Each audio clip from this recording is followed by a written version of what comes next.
Welcome to Talk+Water, the podcast associated with the Texas+Water newsletter, which provides timely information on the spectrum of Texas water issues, including science, policy, and law. Texas+Water is published jointly by the Meadows Center for Water and the Environment at Texas State University, the Texas Water Journal, and the Texas Water Resources Institute at Texas A&M University. You can sign up for the Texas+Water newsletter by visiting texas+water.org/newsletter. My name is Todd Votteler, and I am the editor-in-chief of Texas+Water and the Texas Water Journal, as well as your host for Talk+Water. My guest today is Stacey Allison Steinbach, General Manager of the Texas Water Conservation Association and the Texas Groundwater Association. Stacey is also an inaugural member of the Texas+Water Advisory Council, which kicks off work this spring. Stacey, welcome and thank you for being part of Talk+Water. Thanks for having me. So, we've known each other a while, but let's start out with your background in water. How did you first become involved with water issues? Well, it actually involves you, Todd. So I started out. Yes, I started out in water. I guess I would say the journey started about 20 years ago when I started graduate school at Texas A&M University. I was going to be a wildlife biologist and be out in the field and study species. And I was asked when I got to A&M whether I wanted to work on a project involving the endangered Houston toad in Bastrop County. And there were two projects. I could either put on a headlamp and run around chasing toads and try to find them, or I could be involved in this community-based conservation planning process for the Houston toad. And in thinking about long-term career plans, it seemed like being involved in community-based conservation planning was a better option. And that's when I met you 20 years ago, based on your history and working in San Antonio on endangered species. So I did that and finished my master's, and it led me to understand that there was a real lack of understanding in planning for water or endangered species or any kind of natural resource issues. Participants often had a lack of understanding, and I wanted to learn how to help. And so that led me to law school, and I went to Montana for law school. And my first job out of law school was with the law firm Lloyd Gosselink, which is a law firm that does mostly water issues, but also air and waste and energy. And I wound up working for Martin Rochelle and Lauren Kalashek and doing general counsel work for water districts mostly, but also some water supply and groundwater work. And it was a great way. I actually started coming to TWCA then. That was about 15 years ago as an attendee, and it was a great way to get involved in water. Do you want me to keep talking about how I got here, or? No, that's great. That's great. So I don't know if you know this, but I was offered the job of doing that Houston toad. I did not. I went out there, and when I had my interview, they showed me an aerial photo, and they didn't say anything. They said, hey, look at this, and what do you see? And I saw where, the landowner had cut down pine trees to spell out a word, because he wasn't too happy about the whole Houston toad issue.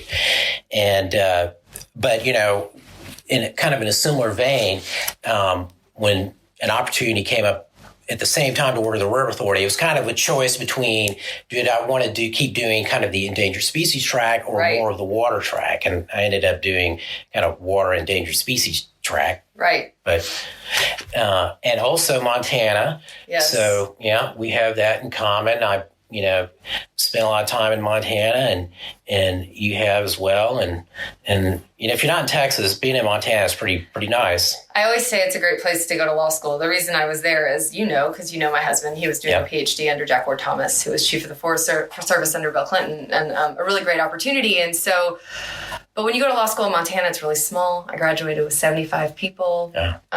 Your professors close on Fridays for skiing.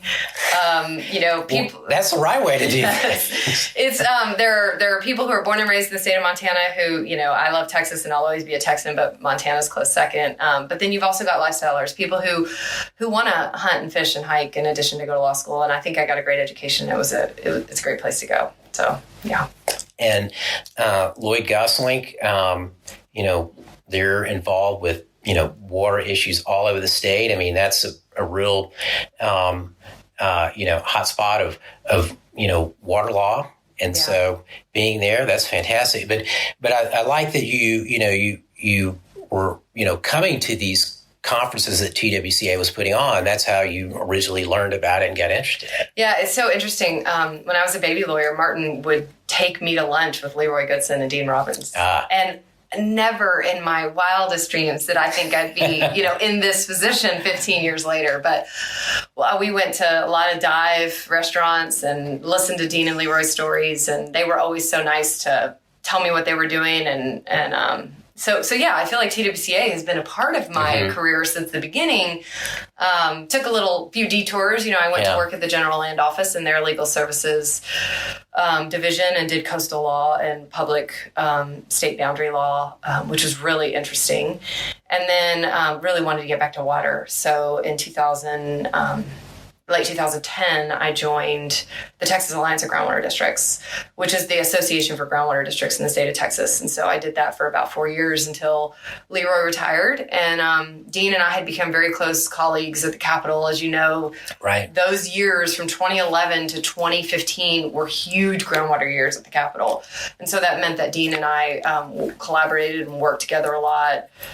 Some of the stakeholder committees that we'll probably talk about in a little bit were very active. And so when we heard Leroy was retiring, I reached out to him and said, I'd love to do this, and was lucky enough to get the job. And I've been here at TWCA for, if you can believe it, almost 4 years. Really? Huh? Yeah. And Dean is still in the industry. He retired at the end of the year, but he is contracting back with TWCA, helping with legislative work. You're still going to see him around the Capitol. So we're actually excited because we now have more folks working. We've got Sarah Kirkle, who is our new director of policy and legislative affairs. And she was at the Sunset Commission. Was at Sunset for like 13 years. Is so talented, is such a policy thinker. Whereas I might be very like a million tabs open and all the things, she will dive really hard into one thing, and that's the Sunset mentality, right? And she was at Texas 2036 for 3 years, which was some great experience in between. So we have a good team, and I'm looking forward to seeing what we do. And so I, of course, remember those years when you were at the Capitol all the time, and I was there all the time. It was always the same, the usual suspects, right? In the back of the hearing room for Texas House Natural Resources Committee, or whichever the Senate committee was then. I guess it was Natural Senate Resources. Natural, yeah. And I don't know, we were kind of like a group that would trudge in between those two hearing rooms and the cafeteria, but we'd be trying to catch people, and I should say I was not a lobbyist. I was working for the River Authority doing their intergovernmental relations, but it's some of the same type of thing. For sure. Yeah, it's definitely a small club of people that it's just why Dean and I got to see so close and working together, because you see the same folks at the Capitol. Right. So tell us about TWCA and its mission and history. Yeah, so TWCA, even when I first started coming to TWCA, I think a lot of people can be confused by its name, Texas Water Conservation Association. What do we do? Who are we? And our organization was created in 1944. Conservation back then meant put up a dam so it doesn't flow into the Gulf, right? So conservation had a very different meaning, and that's what the association was. I think there were 12 members back then. We just celebrated our 75th anniversary. And so it's obviously evolved a lot over the years, but the name has stayed the same. We're an association of water professionals in the state. I think that's the easiest way to do it, to say it. But, we include districts and authorities, including river authorities, all kinds of municipalities, industries, consultants, individuals interested in Texas water policy and development. I think the real meat is just the water districts, the government entities that are planning for, providing wholesale and retail water, wastewater services, flood, irrigation, drainage districts as well. So our members, I think, provide a vast majority of the water and or wastewater service in the state. We're kind of nuanced. There are a lot of water organizations. Right. Our jam, so to speak, is policy. Our mission is to support sound water policy for Texas. And we do that in 3 ways. And the first is building consensus. TWCA has very diverse stakeholders. We have, folks that use groundwater, as their water supply. We have folks that own groundwater. We have the Farm Bureau, for example. And then we also have the groundwater conservation districts, the regulators. So when you get all those folks in a room, you've got very broad opinions. It can be really hard to reach consensus, but when we do, it's just that much more meaningful. So building consensus in the water industry is number one. Educating our members, and also legislators and agencies on what our folks do and what the needs of the state are in water is number two. And the third, which is a little bit smaller, but when we need to, we advocate. We advocate for sound water policy at the Capitol, at state agencies, at the courts, just where we can get consensus. So we're very thoughtful and intentional in that, but really I think it's just build, educate, advocate is what we like to do. And so what are some of your major programs?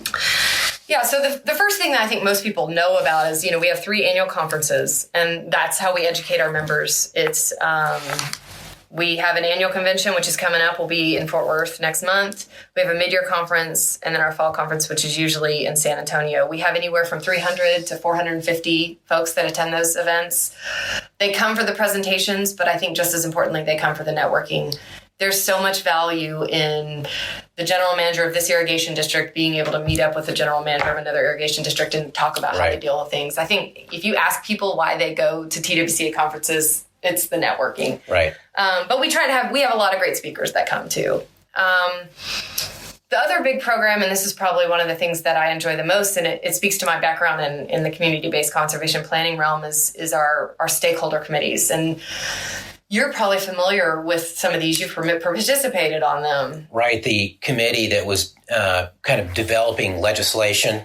Right. I thought, well, it's an excellent way to do it. Get all the stakeholders in the room prior to the legislative session, see if you can come to consensus on some issues. And then, that's the legislation that goes forward to the legislature. Of course, they could change it, after that, but At least it starts out, strong. Yeah, so we have 3 of those right now. We have a surface water committee, a groundwater committee, and more recently after Harvey, we created a flood response committee. And those committees can have more than 100 people. We have a 90% consensus requirement. So if more than 10% don't like a bill or a informational paper that we're developing, it gets canned, which is, I think, the cornerstone of our success there. If we were doing a majority or even a 2/3 vote, I don't think we would have the buy-in as much. Right. People know that if they stand up and speak up against something, then TWCA is not going to endorse it. And so the Groundwater Committee probably has been the most successful, and I think it goes back to what we said, which was 2011 to 2015 were big groundwater years. And I think that TWCA has brought to legislators over 15 bills, and many of those have passed. I feel really proud of what TWCA does to help reach consensus. So, these issues that TWCA takes on are the issues that have been 2, 3, 4 sessions in the making, and finally legislators are like, stop coming to us, bring us something that's clean, because we're tired of dealing with it. And that's usually where we have that rubber hits the road kind of thing and we get stuff done. The last thing is, as I mentioned before, the advocacy through courts or agencies. An example is our Flood Response Committee created a rulemaking on Senate Bill 7, flood funding, and Senate Bill 8, flood planning, which were these great bills that came out of the legislature. Chairman Larson and Chairman Phelan and Chairman Perry and Chairman Creighton just working really hard to plan for flood. And so while we didn't have any legislative initiatives at TWCA, we have been engaging on the rulemaking. And so through our Flood Response Committee, we've been engaging with Water Development Board, who's done a great job of the initial kind of how are we going to dole out this money and how are we going to have our first state flood plan, right? Right. It's exciting stuff. So that's where we kind of sit most of the time. So, you're mentioning the various chairmen of committees that worked with you on the flood legislation. That's one of the things I've always been impressed with about TWCA is, I go to the conference and then, you would see the chairman of this committee or that usually the water committees, up there talking to the members. They don't always say too much. Well, they're politicians, right? But, the fact that they are really interested in engaging and TWCA conferences and things like that, of course, speaks of the respect that they have for the organization. Yeah, I mean, I think it speaks to that respect, but I also think it speaks to them and their interest in learning and listening to the folks who are the water managers day to day. I mean, I love water policy, and I love that it is largely nonpartisan. You couldn't pay me to be at the Capitol on other issues, but water is, it can be regional, it can be geographic, it can be, urban versus rural, city versus county, and all of that, but you're not going to see the partisan split. And so I'm always so proud to be at the Capitol and watch the evolution of water policy, because I really feel like we've been lucky in that our legislators are really interested in learning, seeing the transition of them from when they first start in the House or the Senate to by the time that they're, been in a few sessions. I mean, a lot of them know more than I do. And I think that's a testament to one of the things that Dean created here at TWCA, which is building those relationships. And it's what I agree with and build on. TWCA, even more than being an advocate at the Capitol, we want to be a resource. So if someone at the Capitol has a question on, hey, how many water districts do XYZ, we're going to go find the answer. Yeah. And that's our goal, is to help them do their job, as opposed to telling anybody what to do. We just want to report and be a resource. And that's probably 90% of what our work at the Capitol is. It's just being a resource and building those relationships. And we've been really lucky that that folks, want to come to TWCA as a place to do that. So you said something that I want to comment on. I was just out in Las Vegas giving a keynote speech at the Nevada Water Resources Association conference. Mm-hmm. And one of the things that I talked to some of the members about was that, water, oddly enough, in Nevada, water is still not like kind of the Plum Committee assignment in their legislature. And I remember when I first started going to legislative sessions in 1995, that was the way it was here, but that's not the case now. I mean, it's the water committees are coveted committees to get on. And it seems like the issue has become so much more important to members of the legislature than it might have been 10, 20 years ago. I totally agree. And I think it's just because that our legislators in our state is realizing what an economic driver water is and how important it is. And I think it's a place that real work gets done. I still talk about I don't know if you remember this, the Senate Bill 332 hearing in 2011 in the House Committee on Natural Resources. It was like being in a law school lecture hall discussion. I mean, it was fascinating. I was so impressed with how deep the discussions went. And I think that we have been fortunate to have really well-meaning legislators in both chambers that really want to do the right thing for Texas. And I think you're right. It is a coveted committee, and that's good. That's good. We like it that way. Yeah, we agree. Is. Yeah. So you also mentioned the Texas Groundwater Association, and I'm not as familiar with that organization. Can you tell me a little bit about that? Yeah, sure. So I wasn't very familiar with it either when I started at TWCA. It's confusing because you hear Texas Groundwater Association, and a lot of people will think of my predecessor role, which was with the Texas Alliance of Groundwater Districts. The Texas Groundwater Association is the Water Well Drillers Trade Association.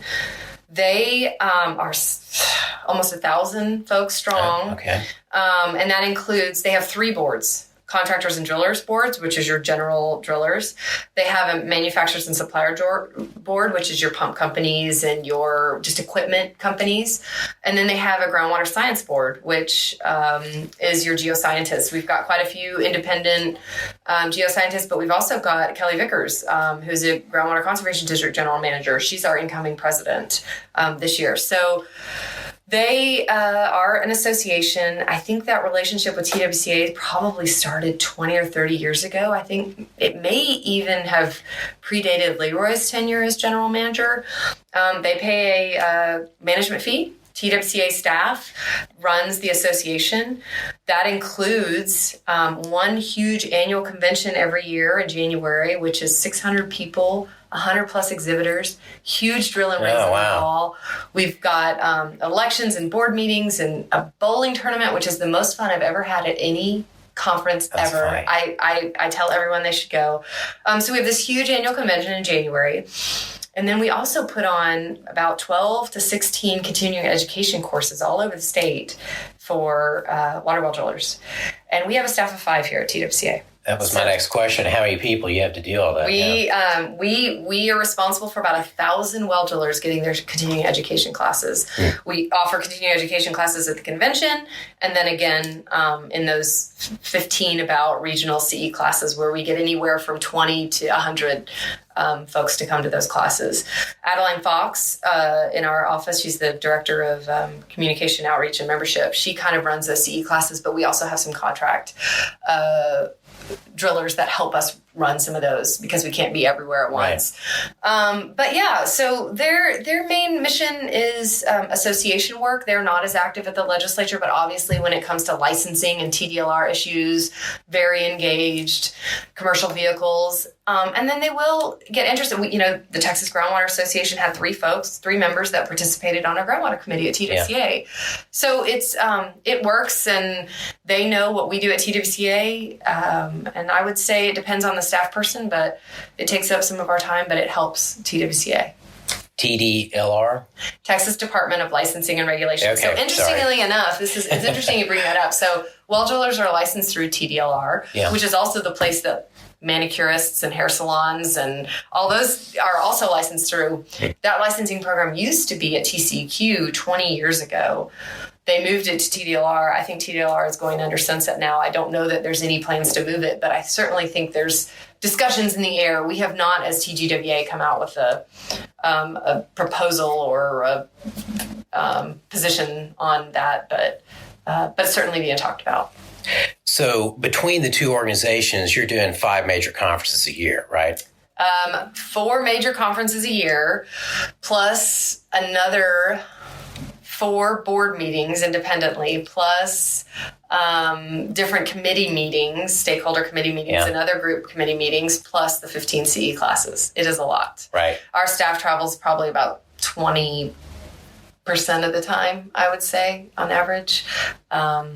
So yeah, but with Lisa Henley running our events, she's great. I'm sure you know her. Oh, yeah. She's like the face of our TWCA events. She's the face of our TGWA events. She kind of helps keep us organized, and she does. She's the director of our events and finance and administration. So we get a lot done with not a lot of people. But I think it's also a testament to, and I have to get on my soapbox here. I think it's a testament to our members, because 5 people could not get all this work done without the members that we have that give so much of their time, both the Well Drillers Association, but also, like, for example, at TWCA, we have a Water Laws Committee. Howard Slobodan is our chair.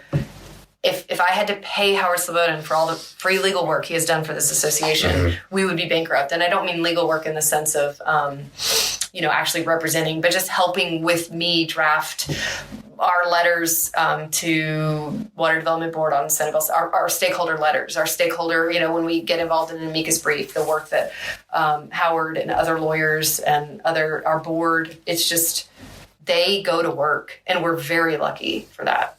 Well, I was also thinking of the folks who chair the legislative committees where you're drafting. I mean, that's, I was watching that, I was like, well, that's a lot of work. Yeah, I mean, that's such a good point. Brian Sledge and Hope Wells with the Groundwater Committee, they've probably we had a Groundwater Committee years ago, probably about 15 years ago, and then it didn't happen. But then we've had it the last 4 sessions. And so, yeah, they have put in so much work. You've got Bob Brandis and Lynn Clancy with our Surface Water Committee. You've got Bob Brandis, but also Matt Phillips and Howard Slobodan with our Flood Response Committee, and then the relevant subcommittees. Matt Phillips led our legislative, and Howard leads our rulemaking. So, yeah, I mean, I'm in awe constantly at how much folks give this association. And I think it's because the model works. And I'm hoping that's why they do it. And then there's something that our members get out of it in return. But I think it's been really amazing to see. And sometimes for me, someone I feel bad accepting help. It's been very humbling to see how much these folks help the association. And so now, as the new general manager, you're taking a look at the organization and thinking about some new initiatives maybe, or? Yeah, so it's funny. I came on in 2015, right after the legislative session, and Dean was kind of stepping into the general manager role. And, to Dean's credit, I came on and was like, I have all the ideas. And, he fostered that and he allowed it to grow. So I feel like it's kind of just been this extension of what we've been doing for the past 4 years. I mean, the big thing is bringing us into the 21st century with technology. And as far as our members and communication with our members, having a website and outreach and those kinds of things, we brought Adeline. TWCA did not have a communications director before. And so Adeline is a brand new role. And so that's just helped hugely. And we're still growing that piece of it. And, I want her to go build new things. She's actually starting, we used to have this Confluence newsletter, which I'm sure you've seen 3 times a year, a very long, it's almost like a magazine. Yeah. We're still going to do that twice a year, but we're also looking into monthly tidbits of information, as she calls them, nuggets of information that we can share with our members. Not only to let our members know what is going on, for example, water supply rule withdrawn, but also what we're doing. Because I think, as you know, having come to TWCA for many years, it's kind of a foreign language if you're on the outside. Yeah. Once you're in it, you understand it and you see how it works, but it can be very hard to kind of gain access into.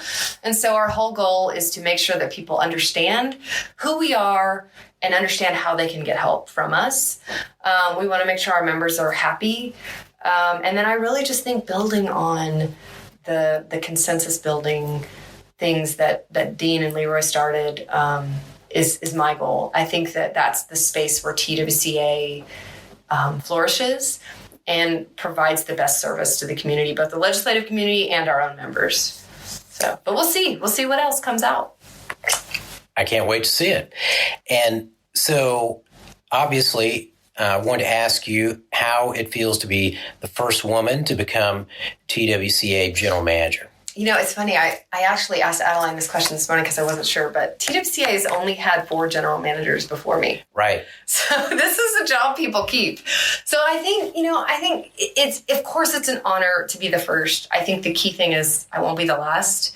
I think if you look at TWCA and how it's changed over the last 20 years, probably since you've been coming, we are growing and we are changing our demographics. And so we have more women on the board than ever before. We have an incoming, or our incoming president-elect is a woman, Kathy Turner-Jones. And so I think that it's not as much of an issue now, and it's exciting. It's exciting and an honor, but I'm really just glad to be here. Well, it's interesting to me that, thinking about 25 years ago, I'm going to meetings in different states and going to meetings in D.C. And when I come back to Texas, I was always impressed with the fact, even back then, there were more women involved with water issues and, part of TWCA than I saw in other states or in organizations that were national organizations. And, I'm not really sure, how Texas in some ways is kind of a leader in that regard, but it seems like it has been. I totally agree. I think, stepping into this role, I've been traveling more and going to other association type national events. And I actually had this exact conversation. I felt like we were about 10 to 15 years ahead of some of the others. So it's good. I think that it's not just me being a woman general manager, but it's TWCA being a leader in this space. And it always has been as far as since I've been here. So it's just proud to be a part of it. Well, I sent out, or not I, but Texas+Water sent out, little, information about the new Texas+Water Advisory Council. And, all the 5 council members are women. And I got some reactions on that, which was kind of interesting. But to me, when we were putting that together, I thought, well, this is just the way things are, right? I mean, is this I guess, are people going to think this is a big deal? But But anyway, it's been interesting to see that. To me, the 5 members they're the logical people. Because of our roles. Right, right. Leah Martinson being, the executive director of the Texas Alliance of Groundwater Districts. It's funny how, it's funny how that evolution. I was at the Texas Alliance of Groundwater Districts, and now I'm here. Sarah Schlesinger was at the Texas Alliance of Groundwater Districts, and now she's at Texas Water Foundation. And now you have Leah Martinson there, and who is so talented, and Sarah too. And it's interesting. I joke with TAG's board about how they keep developing and bringing up these great young leaders and then losing them. But it's great for TAG, and they've found some leaders in those two, and it's a good club to be in. I'll say that. Right. Hey, and it's providing a lot of my podcast interviews too. So you and Leah and Sarah, all been on the podcast. Well, I was worried about doing this, so I tried to avoid it. And so then I said, "Well, when are Leah and Sarah going to do it?" And you're like, "They've already done it." And I was like, "Oh, well, then let's do it." So thanks for being patient. Oh, of course. So let's kind of shift gears a little bit and talk about water management and policy in Texas. And I'm curious what you think's been kind of the most interesting changes you've seen take place over that time, and whether any of the things that have come along over the last 10 years or so that you've observed have surprised you. Yeah, so I think Texas water is so cyclical, whether we're having a lot of rain or whether we're having a big drought. And I think that's been an interesting, I started my career in 2005, but starting in kind of the legislative space in 2011 when the drought was so bad, and then going to now when we've had the last 3 wet years, and especially with Hurricane Harvey and other flooding events, it has been, night and day. And so I think that's one thing. But I think too, as you know, my initial kind of foray into the space was in groundwater, and walking in during 2011 when EAAB Day was not decided yet, and groundwater ownership, Senate Bill 332. I remember I started in January with TAG in that 2011 session. I was like, do you think it's going to be a big groundwater session? I was so naive, and people were like, no, not too bad. And we had groundwater ownership. We had the whole DFC planning process on the table. It was a very heavy groundwater session. And 2013 was even heavier. And so I think we kind of went through this phase where we had all these questions in groundwater. We still have a lot of questions in groundwater, but we solved some of them. I think we solved a lot that we could. And I say solved, I mean we created policy solutions for a lot of those. There are still lots of questions to come. I'm excited to watch what happens in some of these cases that are pending, because I think we're going to see some solutions there. But I think groundwater ownership and the shift that's going to have. And then I think the drought and the flood. I mean, the flood stuff is so new. It's something TWCA has never been engaged in. This flood committee that we created, it's the first time we've ever done that. We put together some principles for flood legislation, and it's always good to have water. We just don't want too much. Right. And so if we could just find that balance, it'd be good. So to answer your question in a really long, meandering way, I would say groundwater. From my view, knowing that everybody has a different view. If I'm a water planner in the middle of the drought, my view is going to be very different. But from my view, has probably been some of the things and solutions we've done on groundwater over the past 8 years has been probably the most impactful recently. Yeah, it didn't slip by me that you said that the SB 332 debate was fascinating. I mean, only an attorney would say that. It was so good. I'm sure it is available online. I should. It should be required watching for all. There you go. People want to figure out private property rights. That's right. And we still have questions, right? But I think we at least know that baseline. Groundwater is privately owned. And so now we're going to get the case law of the questions of how far is too far for GCDs to go. And that is a question that fascinates me. And I could talk about it all day, but GCDs, groundwater conservation districts. Oh, yeah. Okay. So I have to do that. I know. It's good. You're right. So what do you think are the most significant challenges that Texas faces with regard to water? These are like really broad, open-ended questions. Yeah, well, I actually was talking to Sarah about this. She thinks about this stuff all the time, and she and I both agreed, water supply is the key. That is such a multifaceted answer, right? It means everything. But I think at the end of the day, and this is quoting Sarah, safe, secure, sustainable water supply is so important. And that's in every sector, both for municipal use and industrial use and what our needs are in the bays and everything. And that, it's a cop-out answer because it encompasses everything. It encompasses flood, it encompasses drought, it encompasses groundwater ownership. But I think we're going to continue to address the smaller, more tangible issues, all for the purpose of making sure that we have the water supply that we need. So that's the overarching issue. And whatever our issue of the day is, we'll be battling it out at the Capitol. But we all have that same common goal of water supply. So how can someone find out more about TWCA? So you can go to our website, www.twca.org. I actually built that website through using a template back when I first started. Did you really? We didn't have and it still resources. Is like, okay? Or I don't know. Check it out and let me know. Yeah. Adeline took it over, so she's made it a lot better. Yeah, because I thought it was really well done. So the way that works is we have, as an association, we have association membership management software. So it keeps track of all of our members and when they register for a conference. But naturally, what comes with that is an out-facing website because you can register through there and you can log in and all of that. So the template is there, but you have to build all the content. And so we are building it constantly, and it's a labor of love and hate. But we're always working on ways to do that better. So we welcome that. But Adeline is now kind of in charge of that, and she does a lot better than me. She also runs our Twitter and our Facebook, and we may have an Instagram. She's going to shoot me for not knowing this. But I think if you're interested in TWCA and you're in an industry that, would come to TWCA, the Membership and Services Committee is a committee I haven't mentioned, but I'm sure you've been to a meeting, Todd. It's where I would say our newer members come. It's not necessarily young members. It's just newer members. Yeah, I'm no longer young or new. But I still.